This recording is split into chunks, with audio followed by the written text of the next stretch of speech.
അവസാനം ചെന്ന് അമ്മയുടെ അടുത്ത് കീഴടങ്ങി. ഞാനെന്ത് ചെയ്യാനോ, ഞാനിതൊക്കെ കണ്ടിട്ട് ഞാനങ്ങ് പേടിച്ചു. എനിക്ക് എന്തോ വലിയ അസുഖമാണ്, ഞാൻ മരിച്ചു പോകാൻ പോകുന്നു. പക്ഷേ ഷി വാസ് ഓൾസോ ലൈക്ക് എൻ്റെ പേടി സ്വപ്നത്തിൻ്റെ മൊമെൻറ്റ് ഏതാനും നിമിഷങ്ങൾക്കുള്ളിൽ സംഭവിക്കുന്നത് എനിക്ക് കൺഫേം ആയി.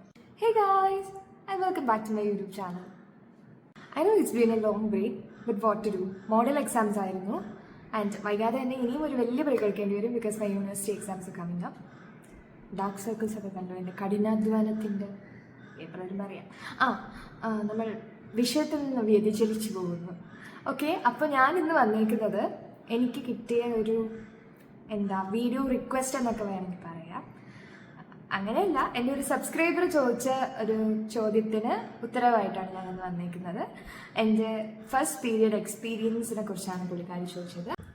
അപ്പോൾ first of all, thank you Lachu four asking me A question. Thank you for taking your time and putting a comment in my comment box. Thank you so much. Means a lot. As a growing channel, I'm really touched. Thank you so much. അപ്പോൾ എൻ്റെ first period എക്സ്പീരിയൻസിനെ കുറിച്ച് പറയുകയാണെങ്കിൽ, എനിക്ക് first period ആവുന്നത് എൻ്റെ 5th standard അവസാനം ആ ഒരു ടൈമിലാണ്. ഒരു വെക്കേഷനാണെന്ന് തോന്നുന്നു. എനിക്കിപ്പോൾ 10.5 വയസ്സായിരുന്നു. And the worst part is that എൻ്റെ അമ്മ അടുത്തില്ലായിരുന്നു ആ സമയം.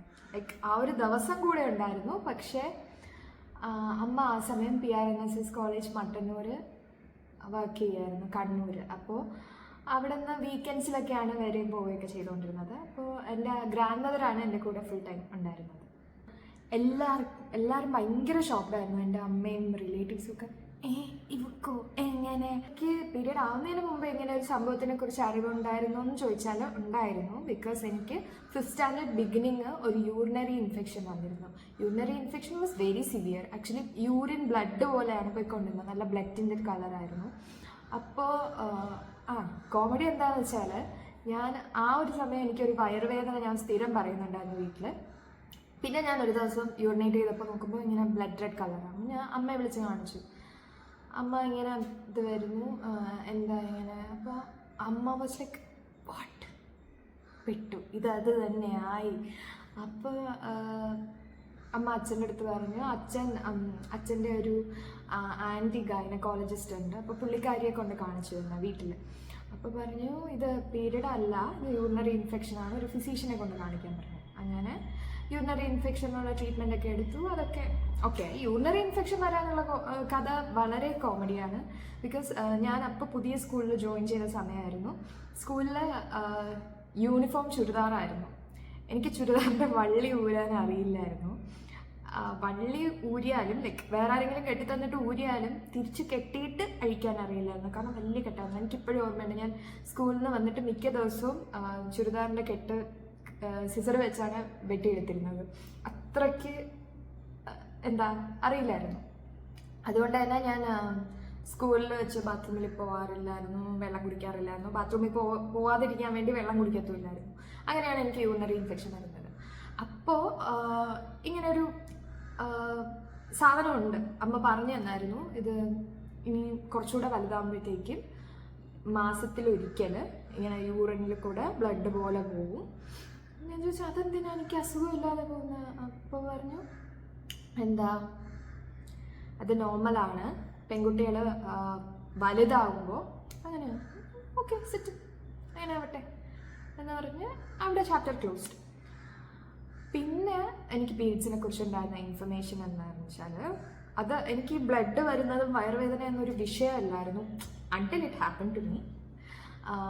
പക്ഷേ എനിക്കിതിനെ ഒട്ടും അക്സെപ്റ്റ് ചെയ്യാൻ പറ്റാത്തൊരു സാഹചര്യം വന്നതെന്ന് പറഞ്ഞാൽ, എൻ്റെ ഫ്രണ്ട്സ് അവരുടെ എക്സ്പീരിയൻസസ് ഷെയർ ചെയ്തപ്പോഴാണ്. അവർ പറയും ആ ദിവസം പച്ചമുട്ട ഉണ്ടല്ലോ, പച്ചമുട്ട പൊട്ടിച്ചിട്ട് എണ്ണയിൽ എന്തോ കലക്കി കൊടുക്കും, അങ്ങനെ കുടിക്കാൻ. I was really ഡിസ്കസ്റ്റഡ്. ഞാനത് ഓർത്ത് ഛർദ്ദിച്ച നാളുകളുണ്ട്. എന്നിട്ട് അപ്പോൾ നമ്മളിങ്ങനെ കൂട്ടം കൂടി എക്സ്പീരിയൻസസ് ഷെയർ ചെയ്യുകയാണ്. അപ്പോൾ ഇനിയൊരു ബുദ്ധിമതി, ഞാൻ ആളുടെ പേര് പറയുന്നില്ല. അവൾ പറയാ അവൾക്ക് നിനക്ക് കോഴിയുടെ മുട്ടയാണെന്ന്. കോഴിയുടെ മുട്ട. അപ്പോൾ അവൾ സെക്കൻഡ് പേഴ്സണിൻ്റെ അടുത്ത് പറയാ എനിക്ക് കോഴിയുടെ മുട്ടയല്ല, എനിക്ക് പാമ്പിൻ്റെ മുട്ടയാണെന്ന്. നമ്മൾ പാമ്പിൻ്റെ മുട്ടയോ? സീരിയസ്ലി? ആ പാമ്പിൻ്റെ മുട്ടയാണ് തന്നത്. അതിങ്ങനെ ചെറുതായിട്ടിരിക്കും. ചെറിയ മുട്ടകൾ 2 ടൈപ്പേ ഉള്ളൂ. ഒന്ന് പല്ലിയുടെ മുട്ട, ഒന്ന് പാമ്പിൻ്റെ മുട്ട. പല്ലിയുടെ മുട്ട നമുക്ക് എടുക്കാൻ പറ്റില്ലല്ലോ, കാരണം പല്ലി കൊത്തത്തില്ലേ. അതൊക്കെയായിരുന്നു പുള്ളിയുടെ എക്സ്പ്ലനേഷൻസ്. എനിക്കറിയില്ല അതൊക്കെ എവിടെ നിന്ന് കണ്ടുപിടിക്കുന്നതെന്ന്. ഓക്കെ, അപ്പോൾ പാമ്പിൻ്റെ മുട്ട കഴിക്കി തരും. ഞാൻ പറഞ്ഞു എന്നെ കൊന്നാലും ഞാൻ പാമ്പിൻ്റെ മുട്ട കഴിക്കത്തില്ല. പിന്നെ നിങ്ങൾക്കൊക്കെ ആയില്ലോ, എനിക്കായില്ലല്ലോ, അപ്പോൾ എനിക്കിനി ആവുമെന്ന് തോന്നുന്നു. അങ്ങനെ ഇരിക്കെ ഒരു സമ്മർ വെക്കേഷനിൽ ഞാനും എൻ്റെ കസിനും കൂടെ കിച്ചൺ സെറ്റ് കളിക്കുകയായിരുന്നു. ഐ സ്റ്റിൽ റിമെമ്പർ, ഞാനും അവനും കൂടെ എൻ്റെ വീട്ടിൻ്റെ മുകളിലത്തെ റൂമിലിരുന്ന് കിച്ചൺ സെറ്റൊക്കെ അടുക്കി വെച്ച് സ്റ്റൗവൊക്കെ എല്ലാത്തിനും ഞാൻ, അമ്മ, അവൻ, അച്ഛൻ, പിന്നെ നമ്മുടെ ഒരു കസിൻ ഉണ്ട്. അവൾ നമ്മളെക്കാട്ടിലും 5 വയസ്സിന് ഇളയതാണ്. അവളെ കൊണ്ട് ഭയങ്കര ശല്യമാണ്. അപ്പം അവൾ കളിക്കാൻ കൂട്ടുമെന്ന് ചോദിക്കുമ്പോൾ നമ്മൾ റോൾ റിവേഴ്സ് ചെയ്യും. ഞാൻ അമ്മയാവും, അവൻ മോനാവും, അവൾ അച്ഛനാവും. അവൾ അച്ഛനായത് ആക്ച്വലി അവളുടെ ശല്യം ഒഴിപ്പിക്കാനാണ്. അച്ഛൻ ഗൾഫിലാണ്. അച്ഛൻ 4 വർഷം കൂടുമ്പോഴേ വരുള്ളൂ. അവൾ ഗൾഫിലെന്നും പറഞ്ഞുകൊണ്ട് അവളെ എവിടെയെങ്കിലും മാറ്റി നിർത്തും. നീ കളിയിലില്ല, നീ ഗൾഫിലാണ്, ഗൾഫിൽ പോയിക്കോളൂ, അടുത്ത കളി വിളിക്കാം. അങ്ങനെ അവളെ മാറ്റി ഗൾഫിൽ വിടും. അപ്പോൾ ആ സമയം അവളില്ലായിരുന്നു, ഞാനും അവന് മാത്രമേ ഉണ്ടായിരുന്നുള്ളൂ. അങ്ങനെ ഞങ്ങൾ കളിച്ചുകൊണ്ടിരുന്നപ്പോഴത്തേക്കും എനിക്ക് ഭയങ്കര വയറുവേദന എടുത്തു. ഭയങ്കര വയറുവേദന. അപ്പം വയറുവേദന വരുന്ന എന്തിനാ, നമ്പർ 2 അല്ലേ. അപ്പോൾ എനിക്കത് പറയാൻ ഭയങ്കര നാണക്കേടായിരുന്നേ. എന്നൊക്കെ എനിക്കത് ഭയങ്കര നാണക്കേടാണ്. നമ്പർ 1 ഈസ് ഓക്കെ, നമ്പർ 2 എങ്ങനെ പറയും. അപ്പോൾ എനിക്ക് എങ്ങനെയെങ്കിലും ഇവനെ ഒഴിവാക്കണം, എന്നിട്ട് എനിക്ക് അവിടെ നിന്ന് സ്കൂട്ടാവണം. അപ്പോൾ ഞാൻ അവനോട് പറഞ്ഞു ഇന്നത്തെ കളി ഇത്രയൊക്കെ മതി, പോയിക്കോ, നമുക്ക് നാളെ കളിക്കാം എന്നൊക്കെ പറഞ്ഞ് അവനെ വിട്ടു. അപ്പോൾ അവൻ അങ്ങ് എൻജോയ് ചെയ്ത് വരികയായിരുന്നു. ഇതെന്താ നിർത്തിയേ, അങ്ങനെ പറ്റൂല, പൊക്കോ എന്ന് പറഞ്ഞ് പോയി. അങ്ങനെ ഞാൻ ബാത്റൂമിൽ പോയി. I still remember that Vishu. And I hope every girl will be remembering that one. അത്രയ്ക്കൊരു ഫിക്സഡ് ഇൻവെസ്റ്റ്മെൻ്റ് അല്ലേ ആ ദിവസം തൊട്ട് നമുക്ക് കിട്ടിക്കൊണ്ടിരിക്കുന്നത്. അങ്ങനെ ബാത്റൂമിൽ പോയി നോക്കിയപ്പോൾ ഐ വാസ് ഷോക്ക്ഡ്. എൻ്റെ ഇന്നറിൽ എന്താ ബ്ലഡ് ടിൻറ്റഡ് എന്തോ സാധനം. അപ്പം ഞാനിങ്ങനെ ആലോചിച്ചു, എന്തുവാ ഇതെന്തായാലും പീരീഡ് ആയതല്ല. കാരണം പീരീഡ് ആയാൽ അമ്മ പറഞ്ഞിട്ടുണ്ട്, പീരീഡ് ആവുകയാണെങ്കിൽ മൂത്രത്തിൽ കൂടെ, യൂറിനിൽ കൂടെയാണ് ബ്ലഡ് വരുന്നത്. യൂറിനല്ല വരുന്നത്. ഇനിയിപ്പോൾ എന്തായാലും ഞാൻ അന്ന് തീരുമാനിച്ചു ഞാൻ ചത്തുപോകാൻ പോവാണ്. അങ്ങനെ ഞാൻ അമ്മയെ വിളിച്ചുകൊണ്ട് വന്നു. അമ്മയെ വിളിച്ച് കാണിച്ചു, എനിക്ക് എന്തോ വലിയ അസുഖമാണ്, ഞാൻ മരിച്ചു പോകാൻ പോകുന്നു. പക്ഷേ ഈ മരിച്ചു പോകാൻ പോകുന്നു എന്ന് പറയുന്ന ആളിന് പ്രത്യേകിച്ചൊരു എന്തെങ്കിലും ഒരു ഇമോഷൻസ് വേണ്ടേ, ലൈക്ക് ഒരു വിഷമം, സങ്കടം. ഞാൻ ഭയങ്കര പ്ലെയിൻ ആയിട്ട് പറയുകയാണ്, എനിക്ക് വേറെ ഫീലിംഗ് ഒന്നുമില്ല, ഞാൻ ചത്തു പോകാൻ പോവാണ്, ഇനി സമയമായി, പോയല്ലേ പറ്റൂ, ആ ഒരു വൈബായിരുന്നു. അപ്പോൾ അമ്മ ഒന്ന് നോക്കിയപ്പോൾ അമ്മ വീണ്ടും സ്റ്റക്കായി. ഞാൻ അന്ന് കണ്ട അമ്മയുടെ മുഖം ഞാൻ ഇങ്ങനെ കണ്ടു. അമ്മ അപ്പോൾ പാടിക്ക് വെച്ച് എന്നെ ഒരു മൂലയിൽ കൊണ്ടിരുത്തി. എന്നിട്ട് അമ്മ ഞാൻ പറഞ്ഞു വിട്ട കക്ഷിയില്ലേ, എൻ്റെ കസിൻ, അവൻ്റെ അമ്മയുടെ അടുത്ത് പറഞ്ഞു അമ്മുവിന് ആയെന്ന് തോന്നുന്നു. And she was also like, ഞാനെന്ത് ചെയ്യാനാണ്, ഞാനിതൊക്കെ കണ്ടിട്ട് ഞാനങ്ങ് പേടിച്ചു പോയി. അവരുടെ റിയാക്ഷനാണ് എന്നെ ഏറ്റവും കൂടുതൽ പേടിപ്പിച്ചത്. എന്നിട്ട് അന്ന് മുതൽ എല്ലാവരെയും അറിയിച്ചപ്പോൾ അച്ഛനെ വിളിച്ചു പറഞ്ഞു. അച്ഛനിങ്ങനെ വായും തുറന്നുകൊണ്ടൊക്കെ വരുന്നു. പിന്നെ അത് ഫോളോ ചെയ്ത് അമ്മൂമ്മ വന്നു. അമ്മൂമ്മ വന്നത് കോമഡി ആയിരുന്നു. അമ്മൂമ്മ ഓടി വന്നിട്ട് ഒരു സ്വർണ്ണവളയും കൊണ്ടുവന്നു. അത് കൈ കയറുന്ന പോലും ഇല്ലായിരുന്നു, കയ്യിലിങ്ങനെ ഇട്ട് എന്നിട്ട് പോയി. ആക്ച്വലി എനിക്ക് പീരിയഡ് പെയിനിനെക്കാട്ടിലും വളയിട്ട വേദനയാണ് കൂടുതലുണ്ടായിരുന്നത്. പക്ഷേ എൻ്റെ ഫസ്റ്റ് ഡേ എനിക്ക് വലിയ പെയിൻ ഇല്ലായിരുന്നു. അത് എന്തുകൊണ്ടാണോ എന്തോ എനിക്ക് പെയിൻ ഇല്ലായിരുന്നു വലുതായിട്ട്. ആൻഡ് ദെൻ എല്ലാവരും വിളിച്ചറിയിച്ചു. നമുക്ക് ഈ പ്യൂബർട്ടി ഫങ്ഷനൊന്നും ഇല്ല. ഇപ്പം അത് ഉണ്ടായിരുന്നെങ്കിൽ കുറച്ചുകൂടെ മെമ്മറബിൾ ആണെന്ന് തോന്നുന്നുണ്ട്. ഇതില്ലായിരുന്നു നമുക്കിങ്ങനെ.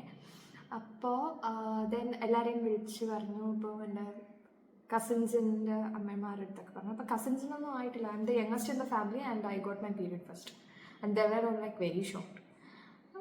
ഓക്കെ, അപ്പോൾ ഇപ്പോൾ there is nothing to be shocked. ഇത് നാച്ചുറലാണ്. എൻ്റെ ഒരു ഗൈനക്കോളജിസ്റ്റ് റിലേറ്റീവ് പുള്ളിക്കാരിയും പറഞ്ഞു ഇറ്റ്സ് ഓക്കെ, ഇറ്റ്സ് നോർമൽ. എല്ലാവരുടെയും hormones are different and it's okay to get your periods early.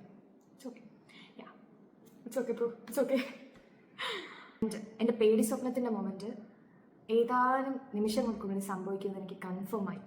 മുട്ട വരും, ഇപ്പം പാമ്പിൻ്റെ മുട്ട കൊണ്ടുവരും. അതിന് മുമ്പേ ഞാൻ എന്തെങ്കിലും ചെയ്തു പറ്റുള്ളൂ. ഞാൻ അവസാനം ചേർന്ന് അമ്മയുടെ അടുത്ത് കീഴടങ്ങി. മുട്ട വാങ്ങുന്നതിനെ കുറിച്ചൊക്കെ സംസാരിക്കുന്ന കേട്ടപ്പോൾ ഞാൻ കീഴടങ്ങി. അമ്മ പ്ലീസ്, എനിക്ക് പാമ്പിൻ്റെ മുട്ട വേണ്ട, പാമ്പിൻ്റെ അപ്പോൾ എനിക്ക് വേറൊരു എക്സ്പ്ലനേഷൻ ഉണ്ടായിരുന്നു. എൻ്റെ ഫിലോസഫി എന്ന് പറഞ്ഞാൽ പാമ്പിൻ്റെ മുട്ട തിന്നുമ്പോഴത്തേക്കും വയറിൽ പാമ്പ് വരും.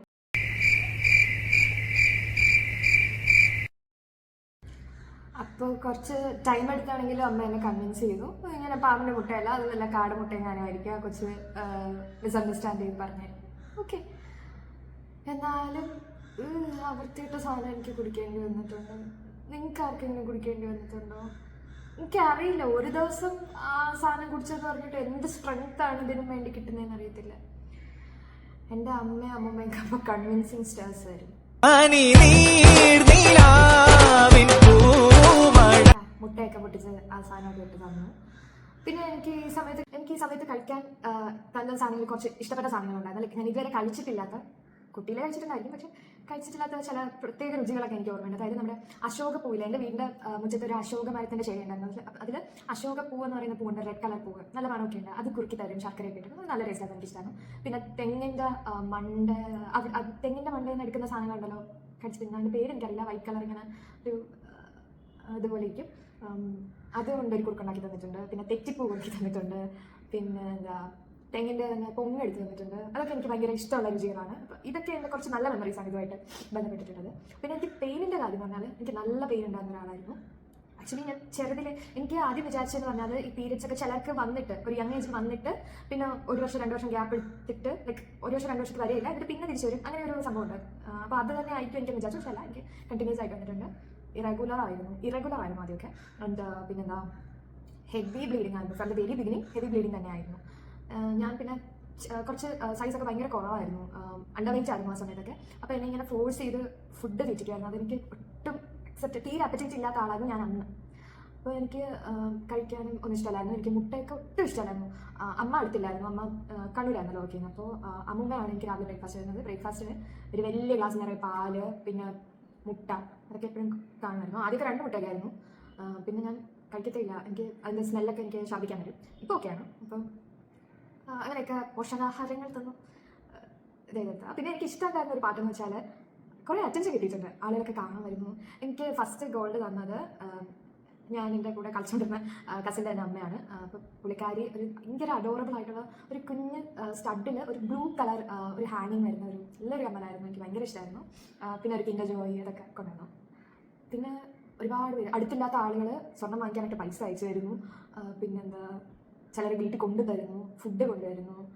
അങ്ങനെയൊക്കെ കുറച്ച് നല്ല എക്സ്പീരിയൻസ് ഒക്കെ ഉണ്ട്. Apart from the Spain. ഞാൻ പറഞ്ഞില്ല, എനിക്ക് ഫസ്റ്റ് ആ ഒരു 1 മന്തിൽ എനിക്ക് വേദന അധികം ഉണ്ടായിരുന്നില്ല, എനിക്ക് വലിയ പേടിയില്ലായിരുന്നു. പിന്നെ ഈ ഒരു ഹാൻഡ്ലിങ്, സാധനങ്ങളുടെയൊക്കെ ഹാൻഡ്ലിങ് വന്നപ്പോൾ അത് കുറച്ച് ബുദ്ധിമുട്ടായിട്ട് തോന്നി, അത്രേ ഉള്ളൂ.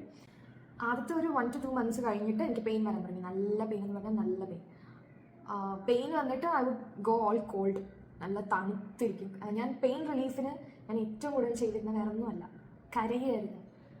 ഇങ്ങനെ വേണ്ടപ്പെട്ടവരൊക്കെ മരിച്ചു പോകുമ്പോഴത്തേക്കും നെഞ്ചിനെല്ലിക്ക് കരയില്ല, ആ ഒരു ലെവലിൽ ഞാൻ കരഞ്ഞ് ഏങ്ങലടിച്ച്. അപ്പോൾ എനിക്കെന്തോ പ്രത്യേക ആശ്വാസമാണ് എന്നും എനിക്കറിയില്ല. പക്ഷേ എൻ്റെ mode of pain coping was to cry. ഞാൻ കരഞ്ഞ് ഇതാക്കുമായിരുന്നു. ആക്ച്വലി ആ ഒരു പെയിനിൻ്റെ ആ ഒരു സിവിയറിറ്റി കുറഞ്ഞു വന്നപ്പോൾ എനിക്ക് വേറെ പ്രോബ്ലംസ് വന്നു. മൂഡ് സ്വിങ്സ് വരുന്നു, ദേഷ്യം, വിഷമം, അങ്ങനെ കുറേ മൂഡ് സ്വിങ്സ് ഉണ്ടായി.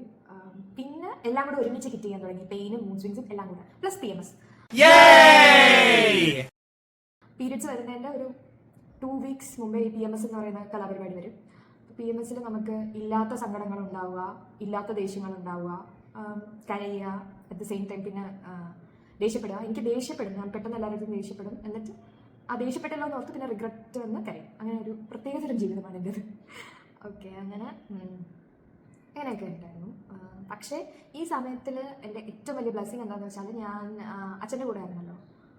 അച്ഛൻ വാസ് കംപ്ലീറ്റ്ലി അണ്ടർസ്റ്റാൻഡിങ്. എൻ്റെ മൂഡ് സ്വിങ്സ് പോലും ഇത്രയും അണ്ടർസ്റ്റാൻഡ് ചെയ്യുന്നൊരു മനുഷ്യനില്ല ഈ പീരിയഡ് ടൈമിലൊക്കെ. He would understand. ആ സമയം അമ്മ ഇപ്പോഴും സ്റ്റിൽ അമ്മ എന്തെങ്കിലും പറഞ്ഞാൽ എൻ്റെ അടുത്ത് വഴക്കാവുന്നതിന് അച്ഛൻ പറയും അവളുടെ അടുത്ത് വഴക്കിന് പോകണ്ട, ബിക്കോസ് സമയമാവുന്നതൊക്കെ തോന്നുന്നു. അങ്ങനെ ഇതുമായിട്ട് ബന്ധപ്പെട്ട ഒരു പേടിപ്പിക്കുന്ന മെമ്മറി എന്താണെന്ന് വെച്ചാൽ, എനിക്ക് ഒരു ദിവസം എൻ്റെ മലയാളം മോഡൽ എക്സാം 10th എനിക്ക് എഴുതാൻ പറ്റാത്ത അവസ്ഥ വന്നു. ഞാൻ ഭയങ്കരമായിട്ട് വേദനിച്ച് ഒറ്റ കിടപ്പായിരുന്നു. എന്നിട്ട് എനിക്ക് ഹോസ്പിറ്റലിൽ കൊണ്ടുപോയി എഴുതിയൊക്കെ ഇട്ട് പോയി എഴുതി. ആൻഡ് ദ അടിപൊളി part was through out the exam എനിക്ക് നല്ല പെയിൻ ഉണ്ടായിരുന്നു, എല്ലാം ഉണ്ടായിരുന്നു, ക്ഷീണം ഉണ്ടായിരുന്നു, തലവട്ടം ഉണ്ടായിരുന്നു. എക്സാമിന് ബെല്ലടിച്ച് പെൻ താഴെ വെച്ച് പിൻ ചെയ്ത് പേപ്പർ കൊടുത്തതിന് ശേഷം ഐ വാസ് കംപ്ലീറ്റ്ലി നോർമൽ. രാവിലെ ഇങ്ങനെ ഒരു സീരീസ് ഓഫ് ഡ്രാമ നടന്നത് എനിക്ക് like I was like why. അപ്പോൾ അത് ഒരു ട്രോമാറ്റിക് എക്സ്പീരിയൻസ് ആയിരുന്നു. പിന്നെ ഇപ്പോൾ എൻ്റെ period pain has considerably decreased. ഇപ്പോൾ എനിക്ക് വലിയ പ്രശ്നമൊന്നുമില്ല. Like from the past 3-4 years I am completely okay. പണ്ടൊക്കെ ഒരു 12th സ്റ്റാൻഡേർഡ് വരെ ഞാൻ ഇപ്പോൾ രാവിലെ പീരീഡ് ആയാലും I would skip the school or class or whatever I have. I would skip all my plans. അത് ഈ പരസ്യങ്ങളിൽ കാണിക്കുന്ന പോലെ എന്താ സ്പില്ലേജ് ഇഷ്യൂസ്, ലീക്കേജ് ഇഷ്യൂസ് അങ്ങനെയൊന്നുമല്ല, അതുകൊണ്ടൊന്നുമല്ല. I don't even care about all that. കാണുന്നെങ്കിൽ കാണട്ടെ, ഇച്ചിരി ഉള്ളതല്ലേ, ആ ഒരു മൈൻഡ് സെറ്റ് ആയിരുന്നു. പക്ഷേ because of the pain I would skip all my plans. പക്ഷേ ഇപ്പോൾ ആഫ്റ്റർ ഐ ജോയിൻ ജിം എല്ലാം ഒന്ന് കറക്റ്റായി. നമ്മൾ ഫിസിക്കലി ഒന്ന് ആക്റ്റീവായിട്ടിരുന്നാൽ, ബോഡി ഒന്ന് ആക്റ്റീവായിട്ടിരുന്നാൽ എവറിത്തിങ് വിൽ ബി നോർമൽ. നമ്മൾ സ്ട്രെച്ച് ചെയ്യും അങ്ങനെയൊക്കെ ചെയ്താൽ എവറിത്തിങ് ഇസ് നോർമൽ.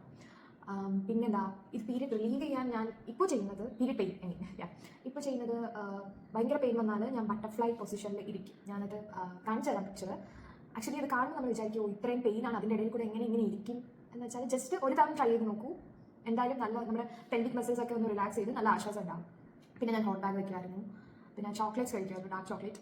പിന്നെ ആ സമയത്ത് എനിക്ക് ഭയങ്കര അപ്പറ്റൈറ്റ് കൂടുതലാണ്. ഞാൻ ഭയങ്കരമായിട്ട് ഓവറേറ്റ് ചെയ്യും. എൻ്റെ ഓവറേറ്റിംഗ് ഇസ് ചിലരുടെയൊക്കെ റെഗുലർ ഈറ്റിംഗ്, ബട്ട് എനിക്കത് ഓവറേറ്റിംഗ് ആണ്. അപ്പോൾ അങ്ങനെ ഇപ്പോൾ വലിയ കുഴപ്പമില്ലാതെ പോകുന്നു. ഇപ്പം വലിയ പ്രശ്നങ്ങളൊന്നുമില്ല. ഞാനങ്ങനെ മെഫ്താളോ പാരസെറ്റമോളൊന്നും കഴിക്കാറില്ല. ഇപ്പോൾ റീസെൻ്റ്ലി ടച്ച് ഫുഡ് ദൈവമേ വീണ്ടും പറയല്ലേ. എന്നാലും ചില മനസ്സിൽ ഫസ്റ്റ് ഡേ ഞാൻ ആകെ പെട്ടുപോകും. അപ്പോഴും ഞാൻ പറയുന്ന പോലെ ഈ ആരും ശല്യപ്പെടുത്താനൊന്നും പോകാറില്ല. ഒരു റൂമിൽ കിടന്നിട്ട് കിടന്ന് കരയും. അപ്പോൾ അത് നമുക്ക് പോകും. കരയും ഉരുളും അങ്ങനെയുള്ള പ്രത്യേക തരം പരിപാടികളുണ്ട്. ബെഡിൻ്റെ അങ്ങേയറ്റം തൊട്ട് ഇങ്ങേയറ്റം വരെ ഉരുൾ ചെയ്യും. അപ്പോൾ ഇതൊക്കെയാണ് എൻ്റെ ഫസ്റ്റ് പീരിയഡ് എക്സ്പീരിയൻസ്. അപ്പോൾ ഞാൻ പറഞ്ഞില്ലേ, എനിക്ക് ഫസ്റ്റ് പീരിയഡിൽ ചില നല്ല മെമ്മറീസും ഉണ്ട്, ചില ചീത്ത മെമ്മറീസാണ് കൂടുതൽ വെയിറ്റ് ചെയ്ത് നിൽക്കുന്നത്. എന്നാലും നല്ല മെമ്മറീസിൽ അതുവരെ കഴിക്കാത്ത ഫുഡ്സൊക്കെ കഴിച്ചു അങ്ങനെ. അപ്പോൾ ഇത്രയും. And if you are new to my channel, please do check out my content and like, share and subscribe if you like. Thank you. Adios.